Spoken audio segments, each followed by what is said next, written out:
Hey guys, why I'm recording this, I have no idea.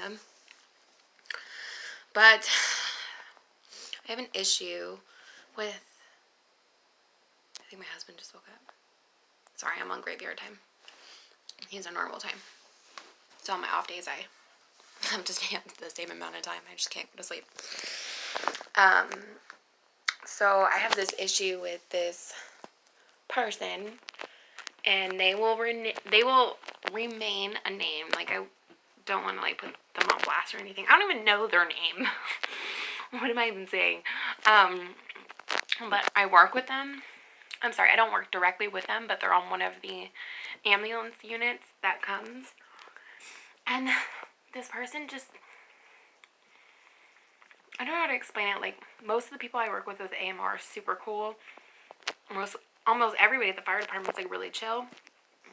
You know, like, you go, you do your best, and yeah, like, you just try to give good pass downs and try to get there first. We're really busy, so, you know, everyone's really understanding. But I have this one person on this ambulance. It's a woman, and every time she comes on scene and I'm giving a pass down report to her, she's just, she doesn't say anything directly like horrid, but her attitude's just really bad. And it's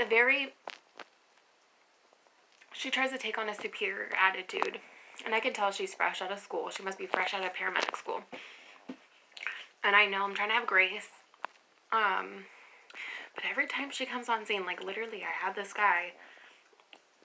patient, and, like, face down, they didn't even have, like, barely had a pulse when I got there, and I was, like, working really hard to get them a pulse, and, you know, to get their pulse rate up and to get their oxygen up, because their oxygen was at 50%, and, like, I went through, like, hell. She was, like, unconscious, and, like, I've gone through all of this, and I finally get her oxygen up, and her heart rate's coming up, and she's, like, coming back to consciousness.